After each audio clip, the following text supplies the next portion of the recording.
करते हैं। बिस्मिल्लाहिर्रहमानिर्रहीम। बिस्मिल्लाहिर्रहमानिर्रहीम। अल्लाहुम्मा सल्ली अला सय्यिदिना व मौलाना मुहम्मदिन व अला आलि सय्यिदिना व मौलाना मुहम्मद।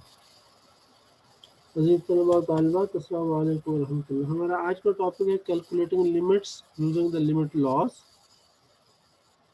लास्ट लेक्चर में बात हुई थी कि लिमिट फाइंड करने के लिए टेबल का इस्तेमाल करना वो यूज़फुल नहीं है, उसमें हमें बहुत सी जगहों पर धोखा लग सकता है। तो हम लिमिट फाइंड करने के लिए कोई मैथमेटिकल वे दूसरा इस्तेमाल करते, कुछ थ्योरेटिकल वे। तो उसमें आज हम कुछ ऐसे लॉज पढ़ेंगे जिनकी मदद से हम लिमिट आसानी से फाइंड कर सकते हैं। इन लॉज के प्रूफ्स हम आगे जाके किसी स्टेज पे पढ़ेंगे।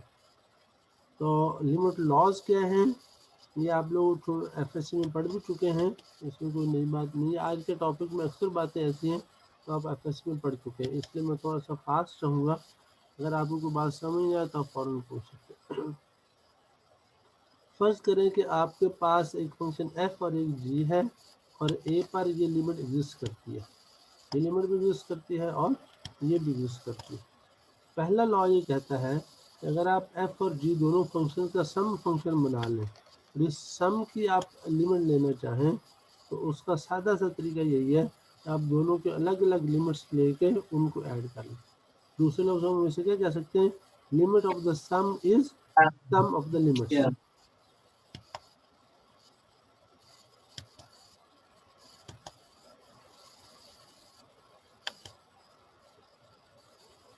इसी तरह से ये पहला लॉ है, limit of the sum is sum of the limits. दूसरा लॉ क्या है, दो फंक्शन का डिफरेंस लिया जाए और फिर उसकी लिमिट ली जाए तो ये किसके बराबर है, पहले की अलग लिमिट ले लें और माइनस दूसरे की अलग लिमिट ले लें, ये आपस में बराबर है। तो दूसरे लफ्ज़ों में आप कह सकते हैं limit of the difference is difference of the limits. ये डिफरेंस लिमिट्स का है, ये पहली लिमिट ये दूसरी लिमिट उनकी तरह माइनस है।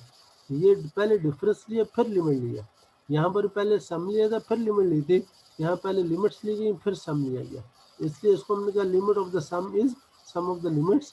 ऐसे यहाँ limit of the difference is difference of the limits. अब यहाँ पर तीसरे लॉ क्या है, एक फंक्शन है आपने उसे किसी कांस्टेंट से मल्टीप्लाई किया, मल्टीप्लिकेशन के बाद लिमिट लें या पहले फंक्शन की लिमिट लेके फिर कांस्टेंट से मल्टीप्लाई कर दें, ये आपस में बराबर रहते हैं। इसको हम कहते हैं limit of the constant multiple is equal to constant multiple of the limit.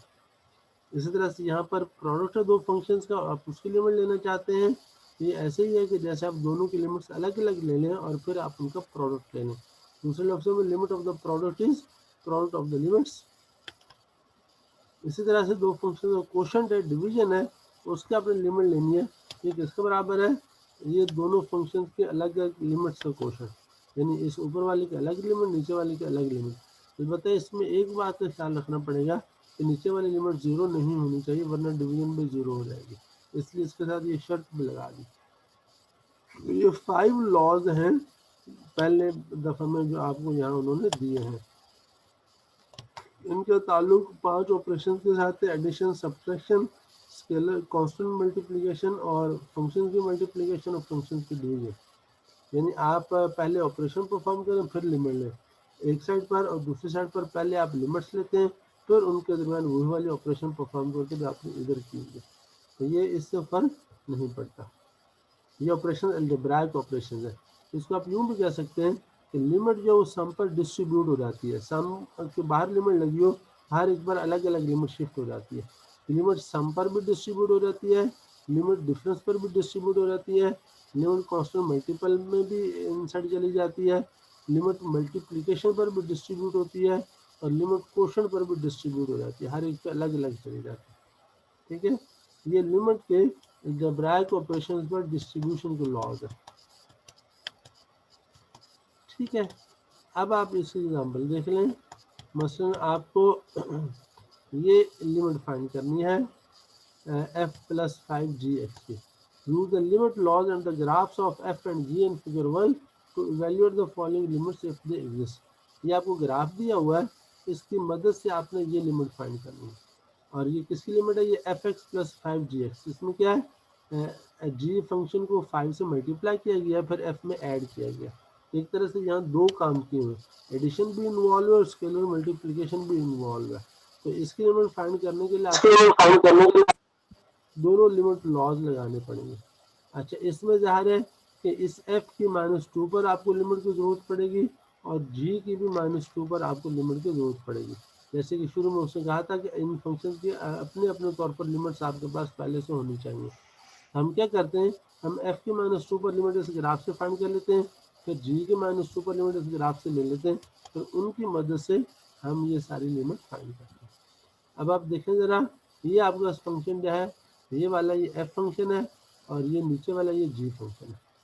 -2 आपके पास कहाँ खड़ा है, ये आपके पास ये ओरिजिन है -1 और ये -2 है, ये यहाँ पर आपके पास ये पॉइंट -2 है, ठीक है। अच्छा, अब x के -2 की तरफ आता है और f फंक्शन ये वाला है। आप देखें, आप इधर से आए इसकी तरफ तो f फंक्शन देखें, f फंक्शन आपका इधर यूं जाता है, तो ये इस पॉइंट पर आता है f फंक्शन। आप लेफ्ट से आए -2 की तरफ इधर आए तो आपके पास जो फंक्शन के वैल्यूज हैं वो इसी होल सर्कल की तरफ जाती है। इसका मतलब ये जो होल है ये -2 पर f की लिमिट, और ये होल की लोकेशन क्या है, ये देखिए तो x एक्सिस से 1 की हाइट पर है, इसका मतलब कि ये लिमिट 1 आ गई। यूँ देखें तो इस f की -2 पर लिमिट 1 है, ये हमें ये ग्राफ बता रहा है। अब आप g की देखें -2 पर लिमिट, तो g की लिमिट ये g खड़ा ना, जब आप इस -2 की तरफ इधर से आते हैं g में आपका ये -2 है, यहाँ बाजार ये लग रहा है कि ये इसकी यहाँ पर लिमिट आएगी। जब x आपका इधर -2 की तरफ लेफ्ट से आता है तो फंक्शन वैल्यू इस पॉइंट को इधर से आती हैं, जब आप x -2 को राइट से आता है तो फंक्शन वैल्यू इसी पॉइंट को अप्रोच करते हैं इधर से, और ये पॉइंट देखें तो ये -1 है, ये x एक्सिस नीचे -1 की डेप्थ पर खड़ा। तो इस तरह से आपका g की -2 पर लिमिट -1 है।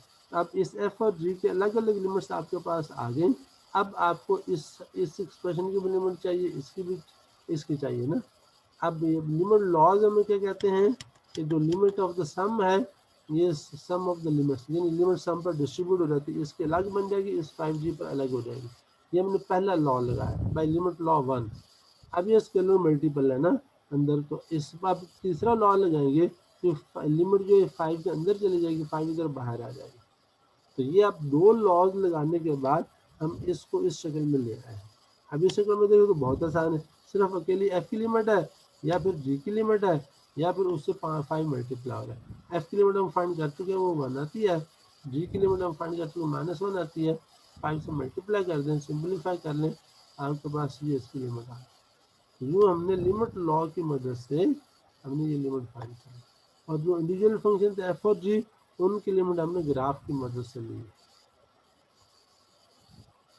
अब आप इसको दूसरे पार्ट पे चले जाएं। दूसरे पार्ट में क्या है, प्रोडक्ट की लिमिट आपने 1 पे फाइंड करनी है, इसका मतलब आपको 1 पर f की लिमिट भी चाहिए, 1 पर g की लिमिट भी चाहिए, तो ये 1 खड़ा आपका ना। आप 1 पर देखें तो f की लिमिट 1 पर तो ये आती है ना, क्योंकि दोनों तरफ से आए तो ये फंक्शन वैल्यू यहाँ आती है, और ये मतलब लिमिट ग्राफ फंक्शन इसी पॉइंट को प्लॉट करते लेफ्ट से भी और राइट से भी। ये हाइट आपकी 2 है, तो f की 1 पर लिमिट देखो तो 2 आ रही है, ठीक है। f की 1 पर लिमिट 2 आ रही है, वो तो आ गई। अब g का भी 1 पर लिमिट चाहिए, g की 1 पर जब आप लेफ्ट साइड से आते हैं g पर, तो इधर से तो आपके पास ग्राफ जो है वो इधर आता है, ये यानी लेफ्ट से ग्राफ इस पॉइंट को अप्रोच करता है, और अगर आप राइट से आते हैं 1 की तरफ तो आपका जो फंक्शन है वो इस पॉइंट को राइट से अप्रोच करता है, इधर से आएगा यूँ और यहाँ पे आके रुक जाएगा। इसका मतलब ये कि g के लेफ्ट लिमिट और है, राइट लिमिट और है। जब ये दोनों मुख्तलिफ है तो इट मीन कि यहाँ पर g की लिमिट एग्जिस्ट ही नहीं करती। तो क्योंकि यह f की लिमिट एग्जिस्ट करी, g नहीं कर रही, हम इस पर लिमिट लॉ नहीं लगा सकते। लिमिट लॉ तभी लगेगा जब इनमें से हर जो फंक्शन है उसके अलग अलग अपने तौर पर लिमिट एग्जिस्ट करती है, ठीक है।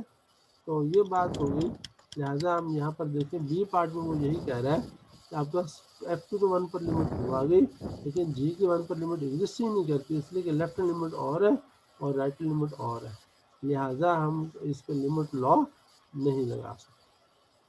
अब आप अगर लिमिट लगाना चाहें भी अब आप मतलब आप इस प्रोडक्ट की अगर सिर्फ लेफ्ट हैंड लिमिट लेना चाहते हैं तो फिर ठीक है, आप इसके लेफ्ट हैंड लिमिट ले लें। एफ की तो लिमिट वही रहेगी जो ये वाली लेफ्ट हैंड भी है, ये राइट हैंड भी है। ये 2 आ गई और जी के लेफ्ट हैंड लिमिट -2 आ गई तो -4 आ गई। इस तरह आप राइट हैंड लिमिट लें वो आ गई। तो प्रोडक्ट की लेफ्ट हैंड लिमिट और है, राइट हैंड लिमिट और है, तो प्रोडक्ट की दोनों ये लेफ्ट और राइट लिमिट्स बराबर नहीं है, लिहाजा प्रोडक्ट की लिमिट एग्जिस्ट नहीं करती। उसने इतना तकल्लुफ़ कर लिया, आगे आपको लिमिट कंप्यूट करवा दी लेफ्ट और राइट, वरना यहाँ पर ही आप कह सकते हैं कि लिमिट नहीं एग्जिस्ट करती, इसलिए लिमिट लॉ 4 लग ही नहीं सकता क्योंकि जी की लिमिट एग्जिस्ट नहीं करती। लॉ के अप्लीकेबल होने के लिए ज़रूरी है तो फंक्शन की लिमिट्स एग्जिस्ट करती हैं। यहाँ देखें, ये इस ऊपर जो अजम्पशन है सपोजिशन हमारी ये है कि एफ की ए पर लिमिट एग्जिस्ट करती है, जी की ए पर लिमिट एग्जिस्ट करती, तब आपके ये लॉज एप्लीकेबल है। जब जी की लिमिट एग्जिस्ट नहीं करती तो लॉ एप्लीकेबल नहीं होगा। अलबत्ता ये हो सकता है आप कहीं लॉ तो एप्लीकेबल नहीं, लेकिन कोई और तरीका है। अच्छा, ये जो लॉज ऊपर हमने पढ़े हैं, जिस तरह से जनरल लिमिट्स के लिए हैं, वन साइडेड लिमिट्स के लिए भी ये सारे लॉ लगते हैं। ठीक है, अगर आप यूँ समझें कि यहाँ पर आपके पास अगर ये वन साइडेड लिमिट्स इन दोनों की एग्जिस्ट करती हो, तो दो one sided limits left hand limits अगर ये एग्जिस्ट करती हैं, लेफ्ट हैंड पर ये पांचों लॉज लग सकते हैं। इस तरह अगर दोनों की राइट हैंड लिमिट्स एग्जिस्ट करती हैं, तो ये पांचों लॉज राइट हैंड लिमिट पर भी लग सकते हैं। इसलिए वन साइडेड लिमिट्स के लिए भी ये लॉज एप्लीकेबल हैं। तो उससे इस वजह से फिर इन पर वन साइडेड लॉज लगा के तो ये आपके सामने लिमिट्स थी। ठीक है, बहरहाल ये प्रोडक्ट की लिमिट लेफ्ट हैंड लिमिट और है और राइट हैंड लिमिट और है, तो लिमिट एग्जिस्ट नहीं करती। अब इसका तीसरा पार्ट है, तीसरे पार्ट में क्वेश्चन की लिमिट चाहिए आपको 2 पर। अब 2 आपके पास ये खड़ा, ये 2 है यहाँ पर। अब 2 सर पर जी सर जब इसकी लिमिट एग्जिस्ट नहीं करती तो फिर वैल्यूज कैसे निकाली हैं इसने जी फंक्शन की? बच्चे वो वैल्यू लिमिट ही है ना, ग्राफ से ली उसने। जी की लिमिट लेफ्ट हैंड लिमिट तो आ रही है ना, ये देखो जी की लेफ्ट हैंड लिमिट मतलब कि 1 आ दो दो आ रही है वैल्यूज आ जाएंगी तो फिर। उनको अलग अलग बयान कर रहा है ना वो, उसे वो लिमिट तो नहीं कह रहा, वो लेफ्ट हैंड लिमिट को अलग कह रहा है, राइट हैंड लिमिट अलग कह रहा सही है। है। गलत बयानी तो नहीं की है ना, जो चीज है उसी को एज इट इज बयान किया, उसने ये तो क्लेम नहीं किया कि लिमिट है ये। सही है सर। ठीक है, चलिए अब ये तीसरी है, 2 पर आपको लिमिट चाहिए। आप 2 पर एफ की लिमिट भी ले लें, जी की लिमिट भी। एफ की ये 2 खड़ा ना, 2 पर एफ की लिमिट आपके पास ये आती है और ये तकरीबन 1.5 बनता है ना। और जी की लिमिट 2 पर देखें, जी 2 पर ये 0 में से पास कर रहा है, एक्स एक्सिस को क्रॉस कर रहा है, तो जी की 2 पर लिमिट 0 है। तो आप ये क्वेश्चन की फिर लिमिट फिर एग्जिस्ट करेगी नहीं करेगी, क्योंकि नीचे वाले की लिमिट 0 हो गई है। क्वेश्चन की लिमिट तभी एग्जिस्ट करती है जब नीचे वाले की लिमिट इस 2 पर नॉन जीरो होती है। तो इसलिए इस पर लिमिट लॉ नहीं लग सकता कि आप लिमिट इस पर अलग लगा दो और इस पर अलग लगा दो, क्योंकि नीचे वाले की लिमिट 0 है। यही बात इसने यहाँ पर कर दी है। ये जी की लिमिट 2 में 0 है और एफ की 2 पर लिमिट 1.4 है, हम बाहर इसमें लिमिट लॉ 5 अप्लाई नहीं कर सकते। अच्छा, अब जो प्रोडक्ट लॉ हमने पीछे पढ़ा है, अगर हम उसे रिपीटेडली अप्लाई करें तो उसकी मदद से हम ये लॉ बना सकते। जैसे एफ को एफ से मल्टीप्लाई करें तो वो एफ का स्क्वायर हो जाएगा, स्क्वायर की लिमिट लेंगे तो अलग अलग लिमिट्स का प्रोडक्ट है तो लिमिट का स्क्वायर हो जाएगा। इस तरह एफ को 3 दफ़ा मल्टीप्लाई करके लॉ अप्लाई कर दें, पावर 3 हो जाएगी। इन जनरल एक फंक्शन को आपने n दफ़ा मल्टीप्लाई किया और उसकी लिमिट ले रहे हैं, तो ऐसे ही जैसे उसकी पहले लिमिट ले लें और लिमिट को आपस में n दफ़ा मल्टीप्लाई कर लें। ठीक है, तो सर इसमें ये रिपीट कर दें, रिपीट करो। तो ये देखो ये ना, जो फंक्शन जी लिमिट आप पावर लॉ। ले रहे हो ना, अगर आप एफ ऑफ एक्स है इसको 2 दफ़ा मल्टीप्लाई करो,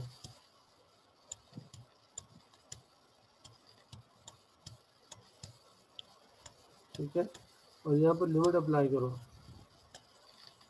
लिमिट एक्स अप्रोचेस ए, तो लिमिट लॉ के मुताबिक क्या होगा, ये लिमिट इस पहले एफ पर भी लग जाएगी और दूसरे एफ पर भी लग जाएगी। दूसरे पर भी। जब दोनों पर लगेगी तो लिमिट 2 दफ़ा आपस में ज़रब खाएगी, जब 2 दफ़ा आपस में लिमिट ज़रब खाएगी तो एक तरह से लिमिट का स्क्वायर हो जाएगा, यानी लिमिट एक्स अप्रोचेस ए और जो एफ ऑफ एक्स है इस सारे के ऊपर यहाँ पर स्क्वायर लग जाएगा, ठीक है। सही है सर, अब आप यहाँ समझा 3 दफा आगे। ज़रब खाएंगे तो पावर यहाँ 3 हो जाएगी, 4 दफा ज़रब देंगे तो ओके ये पावर 4 हो जाएगी, n टाइम के ऊपर पावर n ओके, हो जाएगी, ठीक है। तो ये थैंक यू आपके सर। पास है, हाँ। इसमें n पॉजिटिव इंटीजर है। अच्छा, इस तरह से अगर आपका 6 लिमिट लॉ है ना, ये आ गया आपके पास। अब इसी तरह से ये पिछले पांचों की एप्लीकेशन है। आपने कांस्टेंट मल्टीपल वाला लॉ पढ़ा है ना, उसमें अगर आपका f जो है ना वो 1 हो जाए, f ऑफ x कांस्टेंट 1 हो जाए, तो वो जो लॉ है उसकी ये शक्ल बन जाती है, ये वाली c into F of x था ना, c into F of x की लिमिट लें तो वो c इंटू लिमिट थी, और एफ ऑफ एक्स की 1 ले लें तो ये चीज़ बन जाती है। दूसरे लफ्ज़ों में किसी भी कांस्टेंट की लिमिट लेंगे तो वो कांस्टेंट एज इट इज़ रहता है, उसमें कोई तब्दीली नहीं आती। तो कांस्टेंट में एक्स है ही नहीं, जब आप एक्स को वेरी करें तो उस कांस्टेंट में कोई तब्दीली नहीं आएगी। इसलिए 7th लॉ ये है, किसी भी कांस्टेंट की लिमिट वही रहती है। और मैं इसको आपको ड्राइव करके दे रहा हूँ, यहाँ से अप्लाई करो। यहाँ अगर आप एफ एफ एक्स या 1 लगा दें तो c इंटू 1 सी हो जाएगी, c की लिमिट बराबर होगी यहाँ 1 की लिमिट। हाँ, लेकिन अगेन फिर 1 की लिमिट क्या आएगी, 1 भी तो कॉन्स्टेंट है, हाँ नहीं यहाँ डायरेक्ट नहीं लगेगा। तो बहरहाल आपके पास हाँ कांस्टेंट लॉ इसका यही है, कांस्टेंट की लिमिट हमेशा 1 होगी, ठीक है। 8वां लॉ ये है कि अगर आप x की लिमिट लेंगे, आइडेंटिटी फंक्शन जो इंडिपेंडेंट वेरिएबल है वही डिपेंडेंट है, x अप्रोचेस a और x की आप लिमिट लेना चाहते हैं, तो जो ये x a को अप्रोच कर रहा है तो ये x भी a को ही अप्रोच करेगा। इसलिए एज x अप्रोचेस a आप कह रहे हैं ये x भी a को अप्रोच करेगा तो इसकी लिमिट a ही रहेगी, समझ रहे। ये 8th लॉ है कि a पर x की लिमिट लेंगे तो वो a ही रहेगी।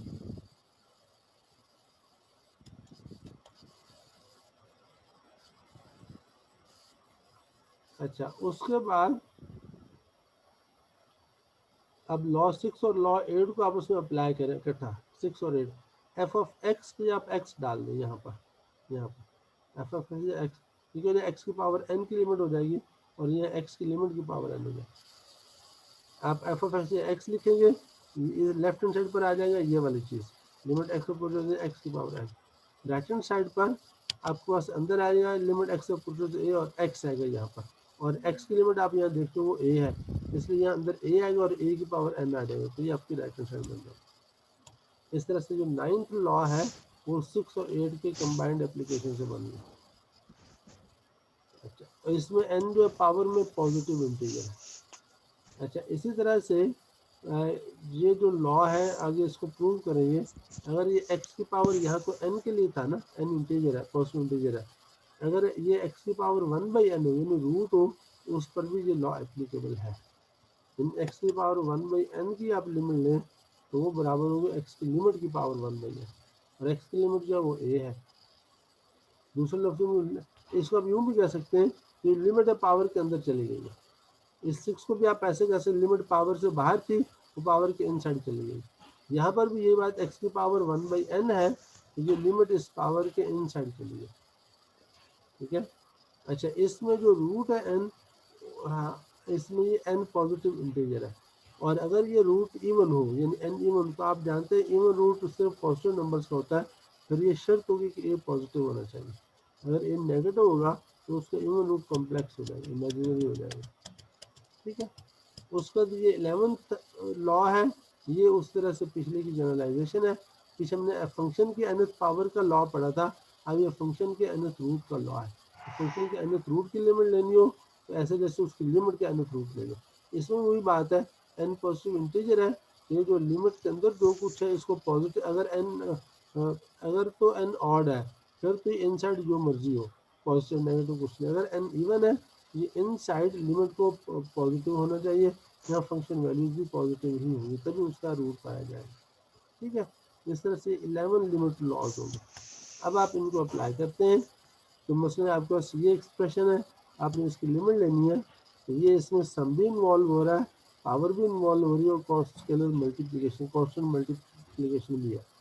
अब आप इसको पहले इस लिमिट को डिस्ट्रीब्यूट करेंगे अंदर सम और डिफरेंस पर, इस पर अलग लग गई, इस पर अलग, 4 पर अलग लग गई।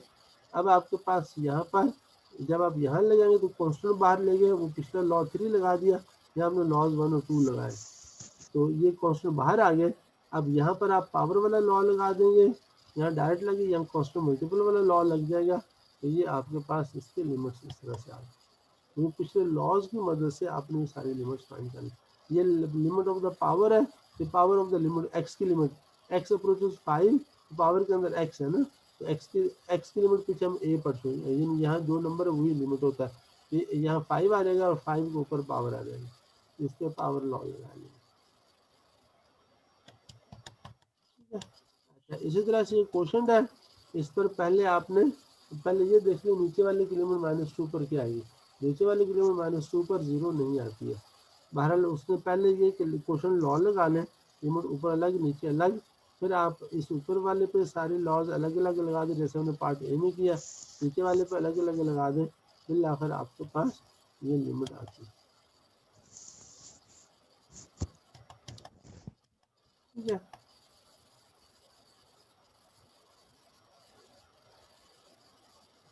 अब यहाँ पर एक जबरदस्त प्रॉपर्टी है जिसको हम डायरेक्ट सब्स्टिट्यूशन प्रॉपर्टी कहते हैं। अच्छा, अब एक इंटरेस्टिंग बात है, चले आप यहाँ देखें, ये जो आपके पास ये लिमिट आई है, आप जरा इस एक्सप्रेशन को गौर करिए कैसे क्या है। अगर आप देखें तो ये एक्सप्रेशन वही है जैसे आप इस x की जगह डायरेक्टली 5 डाल दो, ये 2 इंटू 5 को स्क्वायर, ये देखो ये बन रहा है -3 इंटू 5 बन गया +4 बन गया। ठीक है, इसका मतलब ये है, और ये फंक्शन किस तरह की पॉलिनॉमियल है, इसका मतलब ये है कि पॉलिनॉमियल की अगर आपको लिमिट लेनी हो, ये तो आपने इतने सारे लिमिट लॉज लगाए और स्टेप बाय स्टेप चीज़ें करते रहे, इनके लिए शॉर्टकट ये है कि आप डायरेक्ट x की जगह ये 5 डाल दो इस पॉलिनॉमियल में, यानी डायरेक्ट आप x वैल्यू ले लो, जो वैल्यू आएगी वही लिमिट होगी पॉलिनॉमियल।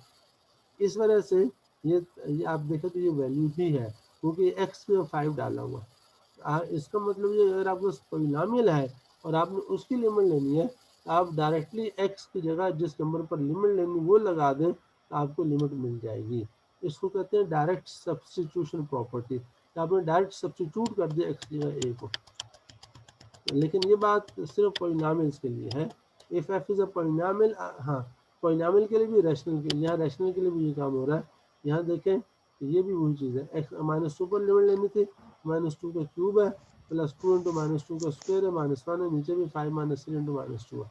पॉलिनॉमियल और रैशनल्स दोनों के लिए ये डायरेक्ट सब्स्टिट्यूशन प्रॉपर्टी पाई जाती है। और रैशनल फंक्शन क्या होता है, पॉलिनॉमियल डिवाइडेड बाई पॉलिनॉमियल।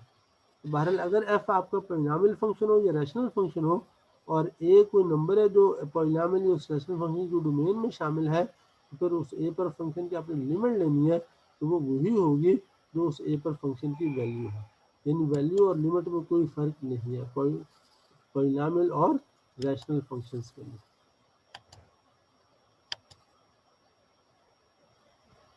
ठीक है, और ये जो फंक्शंस होते हैं जो जिनमें डायरेक्ट सब्स्टिट्यूशन की प्रॉपर्टी पाई जाती है, यानी उनकी वैल्यू ले लो तो वही लिमिट बन जाती है, इन फंक्शंस को हम कहते हैं ये ए पर कंटिन्यूस है। ये टॉपिक अलग भी आएगा, लेकिन यहाँ उसने थोड़ा सा हिंट आपको दे दिया है, ऐसे फंक्शंस जिनकी ए पर लिमिट लो और ए पर वैल्यू लो और वो आपस में बराबर है, यानी दूसरे लफ्ज़ों में जिन फंक्शन की लिमिट डायरेक्ट सब्स्टिट्यूशन प्रॉपर्टी से कंप्यूट की जा सकती हो, वो फंक्शन ए पर कंटिन्यूस होते हैं। ठीक है, और ये आप आगे जाके देखेंगे ये सिर्फ ये दोनों ही कंटिन्यूस नहीं है, रैशनल और पॉलिनॉमियल, ट्रिग्नोमेट्रिक फंक्शंस भी कंटिन्यूस है, उनमें भी ये प्रॉपर्टी होल्ड करती है, एक्सपोनेंशियल फंक्शन भी कंटिन्यूस होता है, उसमें भी ये प्रॉपर्टी होल्ड करती है डायरेक्ट सब्स्टिट्यूशन वाली, लॉगरिथमिक फंक्शन में भी ये प्रॉपर्टी होल्ड करती है, और ये जो आपके रूट फंक्शन है उनमें भी ये प्रॉपर्टी होल्ड करती है। ठीक है, तो ये आप आगे यहाँ तो उसने सिर्फ दो फंक्शन की बात की है, यहाँ इशारा दे दिया है जिनमें ये प्रॉपर्टी पाई जाए वो ए पर कंटिन्यूस कहलाते हैं। दूसरे लफ्ज़ों में इसका उलट ये है कि जो जो फंक्शन कंटिन्यूस होगा उसके अंदर ये प्रॉपर्टी पाई जाएगी। पहली बात ये जिसमें ये प्रॉपर्टी पाई जाए जिस फंक्शन में, वो फंक्शन कंटिन्यूस है। जैसा कन्वर्स क्या है, जो जो फंक्शन इस पॉइंट पर कंटिन्यूस हो उसमें ये प्रॉपर्टी पाई जाती है। तो अब आप देखें जो आपने ग्राफ्स पढ़े हैं एक्सपोनेंशियल फंक्शन के ग्राफ में, आप देखो कि आपको गैप नज़र नहीं आता है, लिहाजा उसमें डायरेक्ट सब्स्टिट्यूशन प्रॉपर्टी पाई जाती है। तो साइन फंक्शन है, साइन फंक्शन उनमें भी कहीं आपको डिसकंटिन्यूटी का एहसास नहीं हुआ। डिसकंटिन्यूटी का मतलब ये है कि फंक्शन के ग्राफ में गैप आ जाए, बीच में कोई होल आ जाए, खाली आ जाए, या बीच में जंप आ जाए, तो ऐसी कोई चीज़ आपको वहाँ नज़र नहीं आई थी। अलबत्ता टेंजेंट फंक्शन आपका डिसकंटिन्यूस था π/2 पर, ये π/2 के ऑड मल्टीपल्स में π/2 माइनस π/2 इस तरह से, या फिर आपके जो सेकंड फंक्शन थे और कोसेकेंड थे वो डिसकंटिन्यूस थे, या इस तरह से आप एक ऑड फंक्शन डिसकंटिन्यूस थे बाज पॉइंट्स पर, साइन कोसाइन हर जगह कंटिन्यूस था। ठीक है, अब आपके पास ये एग्जांपल 3 है। यहाँ आप 1 पर देखें तो 1 पर लिमिट आपके पास डायरेक्ट हाँ, यहाँ अब आप डायरेक्ट सब्स्टिट्यूशन प्रॉपर्टी नहीं लगा सकते। क्यों? तो 1 इसके डोमेन में शामिल नहीं है। वहाँ इस डायरेक्ट सब्स्टिट्यूशन प्रॉपर्टी में ये बात शर्त थी वो नंबर f के डोमेन में शामिल नहीं रहती।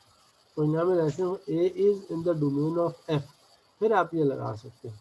यहाँ एग्जांपल 3 में आप 1 पर लेना चाहते लिमिट 1 इस रैशनल फंक्शन के डोमेन में शामिल नहीं, क्योंकि जब आप 1 इसमें डायरेक्ट डालते हैं तो नीचे डिवीजन में 0 आती है, ये 1 पर अनडिफाइंड है। ठीक है, अच्छा तो अब इसमें डायरेक्ट सब्स्टिट्यूशन तो नहीं लग सकते। अब हम इस पर कुछ और लगा करते हैं, तो इसको क्वेश्चन लॉ भी नहीं लग सकता, क्योंकि नीचे वाले की लिमिट 0 आ गई। अगर अब नीचे वाले की अलग लिमिट है तो वो 0 आ जाती है, इस पर लिमिट लॉ भी नहीं लगता। अब हम इसको क्या कर सकते हैं, इसके लिए यह है कि हम बाज़ औक़ात लिमिट अप्लाई करने से पहले कुछ सिंप्लीफिकेशन करते हैं, और अलजेब्राइक सिंप्लीफिकेशन उस करने से बाज़ औक़ात वो उसकी फॉर्म ऐसी बन जाती है कि लिमिट निकल सके। अब हम क्या करते हैं, आप इस ऊपर वाले को फैक्टराइज कर लें, इसको 2 फैक्टर बन गए, नीचे x-1 है। अब आप देखो कि x1 को अप्रोच कर रहा है, x1 के बराबर नहीं हो सकता। जब 1 के बराबर नहीं है तो x-1 एग्जैक्टली 0 नहीं है। हम ये कह रहे हैं जब x1 को अप्रोच करेगा तो x-1 0 को अप्रोच करेगा, यानी x-1 की लिमिट 0 है, लेकिन x-1 एग्जैक्टली 0 नहीं है, क्योंकि x1 को अप्रोच कर रहा है, 1 के बराबर नहीं है। अच्छा, जब x-1 0 नहीं है तो आप इसे डिवीजन कह सकते हैं। तो ऊपर वाले के फैक्टर बना के इस x-1 से डिवीजन करेंगे तो ये x-1 इस x-1 से कैंसिल हो जाएगा। ठीक है, और कैंसिलेशन के बाद आपके पास यहाँ सिर्फ x+1 बचेगा। अब आप देखें इस x+1 पर अगर आप लिमिट डायरेक्टली अप्लाई कर सकते हैं, ये पॉलिनोमियल बन गया। इसको जब लिमिट लगे इसकी लिमिट 2 आ गई। अब ये देखिए ये रैशनल फंक्शन था, ना तो आप इस पर डायरेक्टली लिमिट लॉ लगा सकते थे, ना आप इस पर डायरेक्ट सब्स्टिट्यूशन प्रॉपर्टी लगा सकते थे। अलबत्ता इसके अंदर कुछ सिंप्लीफिकेशन करके देखो तो इसकी लिमिट एग्जिस्ट कर गई, इसकी लिमिट हमने फाइंड कर ली। ठीक है, चले तो एक तो ये बात हो गई। उसके बाद हाँ,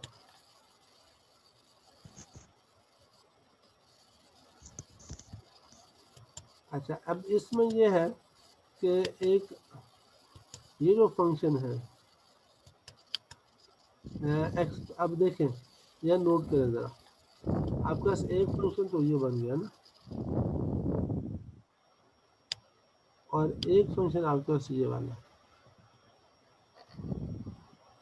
यहाँ आपने लिमिट तो फाइंड करनी इस फंक्शन की, लेकिन आप उसे फाइंड करें x+1 की लिमिट से। अब फ़र्क क्या है, फ़र्क सिर्फ इतना है कि 1 पर ये डिफाइंड नहीं है, इसकी वैल्यू 2 आती है, यानी सिर्फ 1 पर ये दोनों आपस में मुख्तलिफ हैं बस। उसके अलावा 1 के अलावा पूरी रियल लाइन पर आप कोई भी रियल नंबर लें, इस फंक्शन की वैल्यू लें या इस फंक्शन की वैल्यू लो, आपस में बराबर है। सिर्फ जिस नंबर पर आप लिमिट ले रहे हो उस नंबर पर ये दोनों फंक्शन आपस में मुख्तलिफ है। ये डिफाइंड नहीं है, इसकी वैल्यू 2 है। चाहे अनडिफाइंड होने की वजह से इक्वल ना हो या वैल्यूज मुख्तलिफ होने की वजह से बराबर ना हो, तो वो वैल्यू का मुख्तलिफ होना और बात है। अगर उस 1 के अलावा जिस पर आप लिमिट ले रहे हैं ये दोनों फंक्शन हर जगह एक जैसे हों, तो फिर अभी हम आगे फिर हम पढ़ रहे हैं, ऐसी सूरत में जिस नंबर पर ये बराबर नहीं थे वहाँ पर इनकी लिमिट सेम हो जाएगी। मसलन ये बॉक्स में देखिए, सर नेगेटिव पर भी सेम आएंगे। यस जो मर्जी ले लो, आप चेक कर लो। अब ये बॉक्स के अंदर प्रॉपर्टी देखो, अगर आपका दो फंक्शन एफ और जी आपस में बराबर है सिवाय इस ए नंबर के, ए के अलावा हर जगह बराबर है, तो ऐसी सूरत में क्या होगा, देन ए पर दोनों की लिमिट सेम होगी। ए पर एफ की लिमिट लो या जी की लिमिट लो बराबर है, बशर्ते ये लिमिट्स इनकी अपनी अपनी एग्जिस्ट करती है। इसी वजह से इस प्रॉपर्टी के तहत हम इसकी लिमिट की मदद से ले सकते हैं। समझ रहे हैं, दो फंक्शंस हैं, सिर्फ ए के अलावा हर जगह उनकी वैल्यूज आपस में बराबर हैं। तो अगर आप इस ए पर उन दोनों की लिमिट्स लेंगे, अगर वो लिमिट्स एग्जिस्ट करते हो तो वो हमेशा आपस में बराबर होंगी। इसी प्रॉपर्टी के तहत हमने ये एग्जांपल किया। अब आप यहाँ देखिए एग्जाम्पल 4, ये आपका g फंक्शन है, आपने 1 पर इसकी लिमिट लेनी है। अब आप देखो कि 1 के अलावा जी एक्स तो एक्स प्लस 1 के बराबर है, सिर्फ 1 पर जी पाई है। अब आपके पास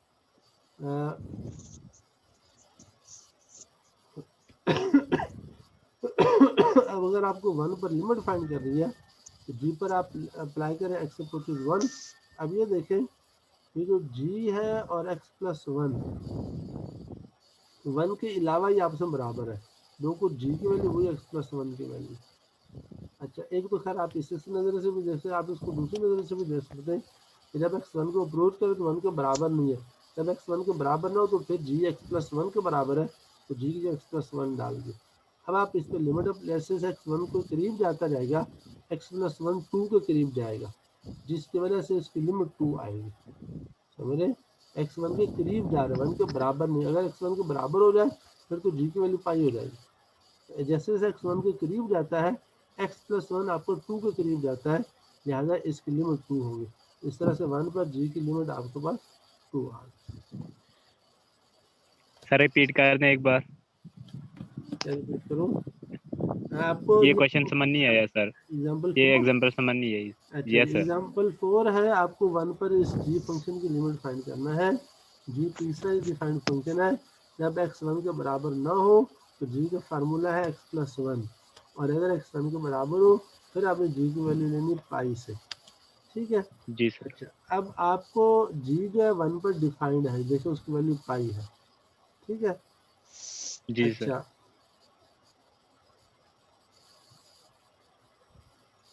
अब आपको ये पता है कि किसी नंबर पर जो लिमिट होती है वो उस नंबर की वैल्यू पर डिपेंड नहीं करती। वैसे आपने 1 पर लिमिट लेनी जी है सर। तो 1 पर जो लिमिट है वो जी की 1 पर जो वैल्यू उस पर डिपेंड नहीं करेगी। जी की 1 पर वैल्यू जो मर्जी पाई है, जो मर्जी हो, लिमिट अलग चीज़ है, वैल्यू अलग चीज़ है। ठीक है, एक तो ये बात होगी।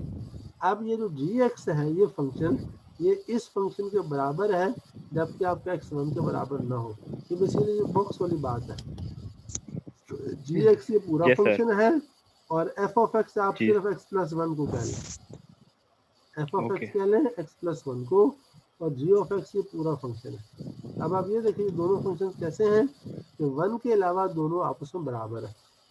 1 पर ये मुख्तलिफ है, जी पाई है और ये इसको आपने डिफाइन ही नहीं किया, लेकिन 1 के अलावा जी और ये आपस में बराबर है। जब 1 के अलावा दोनों आपस में बराबर है फिर 1 पर जो इस एक्स प्लस 1 की लिमिट होगी वही जी की लिमिट होगी। ठीक है, तो इस तरह से सही है उस सर। अब एक्स प्लस 1 की 1 पर लिमिट 2 आती है, लिहाजा ये जी की लिमिट कराएंगे। इसी बात को देखने का दूसरा अंदाज है। दूसरा अंदाज ये है, आपको ये लिमिट कंप्यूट करनी है ना, ये वाली। अब आप ये देखें यस सर। इस लिमिट में एक्स 1 को अप्रोच कर रहा है ना, जब 1 को अप्रोच करे तो 1 के बराबर तो नहीं है ना। ठीक है, जब 1 के बराबर नहीं है तो जी पीस वाइज डिफाइंड, जी की का वो वाला हिस्सा इस्तेमाल करेंगे जिसमें एक्स 1 के बराबर ना हो, वो वाला जी का हिस्सा ये वाला है। लिहाजा हम जी की जगह एक्स प्लस 1 यहाँ लगा देते हैं और फिर हम इसको लिमिट लगा देते हैं। अब ये एक्स जैसे 1 को अप्रोच करेगा तो एक्स प्लस 1 2 को अप्रोच करेगी। वैसे भी ये पॉलिनॉमियल है ना, पॉलिनॉमियल की जो लिमिट है वो सब्स्टिट्यूशन, डायरेक्ट सब्स्टिट्यूशन से आ सकती है। आप जैसे एक्स की 1 लगा दे तो ये 2 आ जाता है, 2 इसकी लिमिट बन गई। ठीक है, तो इस तरह से ठीक ये है आपको सर। एग्जाम्पल 4 होगा। ऐसे आप एग्जाम्पल 5 है, आपने ये लिमिट फाइंड करनी है तो ये आप कर सकते हैं। एग्जाम्पल 6 आप कर सकते हैं, ये सारे काम आपने पहले किए होंगे। ठीक है, और आगे ये थ्योरम है कि फंक्शन की लिमिट तभी एग्जिस्ट करेगी जब उसकी दोनों लेफ्ट हैंड और राइट लिमिट्स एग्जिस्ट भी करते हैं और आपस में बराबर भी हों। ये बातें हम पहले कर चुके हैं और ये आगे उसकी एग्जांपल्स हैं, तो ये सारी एग्जांपल्स आपने करनी है। और अभी टाइम ख़त्म हो रहा है तो आपने एग्जांपल 10 तक ये काम करना है। जो समझ नहीं आए तो फिर आप मुझसे नेक्स्ट लेक्चर में पूछेंगे। 10 तक ये आपने एग्जांपल्स और टॉपिक पूरा करना है, और इसके बाद 10 वैसे आपको समझ आएगा नहीं, लेकिन आपने समझने की कोशिश करनी। मेरा ख्याल मैंने आपको बताया चैप्टर 1 में ये कॉन्सेप्ट। बहरहाल तो एग्जाम्पल 10 तक ये टॉपिक करना, आगे होमवर्क में आपको बता दूँगा। ठीक है, चलिए अब टाइम ख़त्म हो रहा है। अल्लाह हाफिज़। अल्लाह हाफिज़ सर। अल्लाह अल्लाह हाफिज। अल्लाह हाफिज।